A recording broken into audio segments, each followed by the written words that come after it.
বুধবারের পর বৃহস্পতিবার তিলজলার ফের বুলডোজার। ট্যানারি কারখানায় অগ্নিকাণ্ডের ঘটনায় বুধবারই মুখ্যমন্ত্রী শুভেন্দু অধিকারী অবৈধ নির্মাণ দাবি করে বাড়ি ভেঙে ফেলার নির্দেশ দিয়েছিলেন। এরপরে অভিযানে নেমে একটি বাড়ি গুড়িয়ে দেয় প্রশাসন। বৃহস্পতিবার ভাঙতে যায় দ্বিতীয় বাড়িটিও। বুলডোজারের পাশাপাশি নিয়ে যাওয়া হয় new matric hammer, gas cutter সহ বাড়ি ভাঙার একাধিক অত্যাধুনিক যন্ত্র। কেন্দ্রীয় বাহিনী ও পুলিশি নিরাপত্তায় শুরু হয় বাড়ি ভাঙার কাজ। ইতিমধ্যেই একেবারে বুলডোজার অ্যাকশন শুরু হয়ে গিয়েছে তিলজলায়। যে দুটি বাড়িতে আগুন ছড়িয়ে পড়েছিল সেই দুটি বাড়ি খোদ মুখ্যমন্ত্রী তিনি সাংবাদিক সম্মেলন করে জানায় এই দুটি বাড়িগুলি কিন্তু বেআইনি, কোনো রকম বিল্ডিং প্ল্যান ছিল না, সেক্ষেত্রে বাড়িগুলির ভেঙে ফেলার নির্দেশ দেওয়া হয়। এদিকে তিলজলার বিতর্কিত বাড়িটিতে মানুষেরও বসবাস ছিল। প্রশাসন এভাবে বাড়ি ভেঙে দেওয়ায় ক্ষোভ উগরে দেন সদ্য বেঘর হওয়া আবাসিকরা।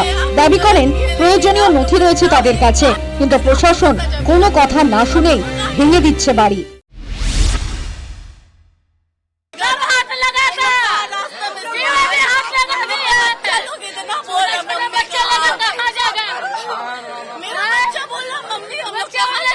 आपका घर है या?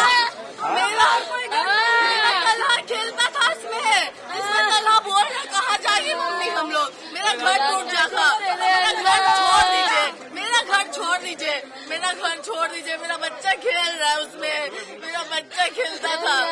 आप लोग कुछ बोले नहीं, आप लोग गलत किए, लेकिन आप लोग को इंसाफ कहा चीज का हम लोग को सजा मिला, हम लोग को कहा चीज का सजा मिला बोलिए तो।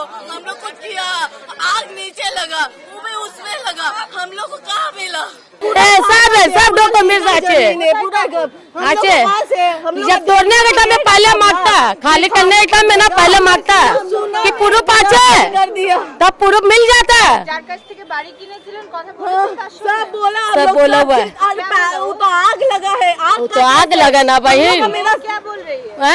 हम लोग क्या करेंगे? तो सामान खाली करे तो बात करने का मौका दिया है, शुगर का बात करने का मौका दिया है कि खाली खाली करो, खाली करो, वो लोग खाली कर दिया।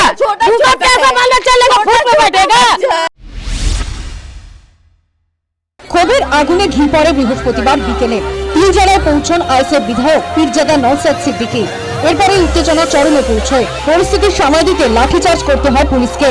এর মধ্যে নওশাদ ভেঙে ফেলা বাড়ির দিকে যাওয়ার চেষ্টা করেন, কিন্তু অভিযোগ বাধা দেয় পুলিশ। এই অবস্থায় পুলিশের সঙ্গে বচসায় জড়িয়ে পড়েন আইএসএফ বিধায়ক। উত্তেজনা প্রশমনে জনতার উদ্দেশ্যে বার্তাও দেন নওশাদ। কোন রকম সময় ও পুনর্বাসন না দিয়ে যেভাবে বাড়ি ভাঙা হলো তা নিয়ে আইনি রাস্তায় হাঁটার হুঁশিয়ারিও দিয়েছেন ভাঙড়ের আইএসএফ বিধায়ক। প্রশাসনের পক্ষ থেকে বলা হচ্ছে না ইললিগাল বিল্ডিং, এরা বলছে দাঁড়ানোর ডকুমেন্টস আছে সেটাকে তারা প্রোভাইড করতে পারছে না।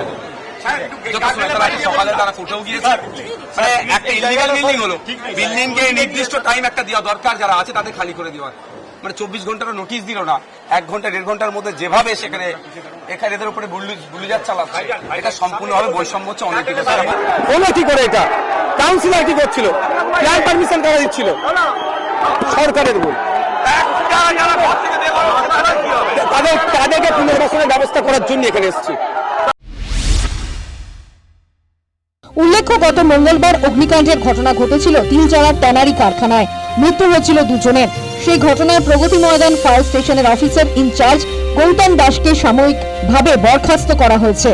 বেআইনি বাড়িতে জল ও বিদ্যুৎ সংযোগ বন্ধ করতে পুরসভা ও সিএসসি কে নির্দেশ দিয়েছেন মুখ্যমন্ত্রী। মুখ্যমন্ত্রী যে কড়া বার্তা দিয়েছিলেন যে বেআইনি বাড়ি ক্রিয়ে কোনো রকম কিন্তু আপোষ নয়, সেই ছবি শহর কলকাতার একাধিক জায়গায় যেমন দেখা যাচ্ছে পুরসভার পক্ষ থেকে বেআইনি বাড়ি চিহ্নিত করার জন্য। অন্যদিকে তিলজলায় সেখানে কিন্তু এই মুহূর্তে শুরু হয়ে গিয়েছে অ্যাকশন, একেবারে বুলডোজার দিয়ে কিন্তু চলছে বাড়ি ভাঙার কাজ। ক্যামেরায় তাপসের সঙ্গে report, news time Bangla, Kolkata.